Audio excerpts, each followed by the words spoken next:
আসসালামু আলাইকুম। তো কি অবস্থা, কেমন আছো? আশা করি সবাই ভালো আছো। আলহামদুলিল্লাহ আমি ভালো আছি। তো আজকে চলে আসলাম একটি সিঁড়ির ভিডিও নিয়ে।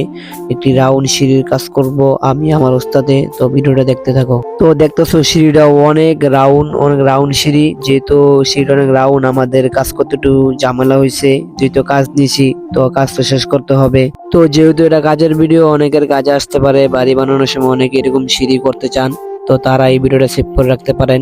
আর এই বাড়িটা হলো আমাদের মুন্সিগঞ্জে। আর সিঁড়ির কাজ করছি আমরা। তো এরকম কাজ আমরা করি। তো এই সিঁড়ির কাজটা সম্পূর্ণ শেষ হলে আপনাদেরকে দেখাবো। তো এই যে অর্ধেক কাজ শেষ হয়েছে সিঁড়ির। তো মোটামুটি প্রায় অনেকখানি কাজ আমাদের শেষ। তো সিঁড়িটা দেখতেছেন, উপর থেকে ভিডিও করছি আমি। সিঁড়িটা অনেক রাউন্ড। তো বাই দ্য ওয়ে, কে কোথা থেকে ভিডিওটা দেখতেছেন কমেন্ট করে জানাবেন। আর ভিডিওটা কিরকম হয়েছে কমেন্ট করে জানাবেন। আর ভিডিওটা সবাই লাইক কমেন্ট শেয়ার করে দিবেন। তো এরকম বাড়ির সিঁড়ির কাজ আমরা করি। কারো যদি এরকম কাজের লোক প্রয়োজন হয় তাহলে আইডিতে মেসেজ করতে পারেন অথবা কমেন্ট করে জানাতে পারেন। তো সিঁড়ির কাজে লোকটা কিরকম আসলো, তো ভিডিওতে দেখে নেওয়া যাক।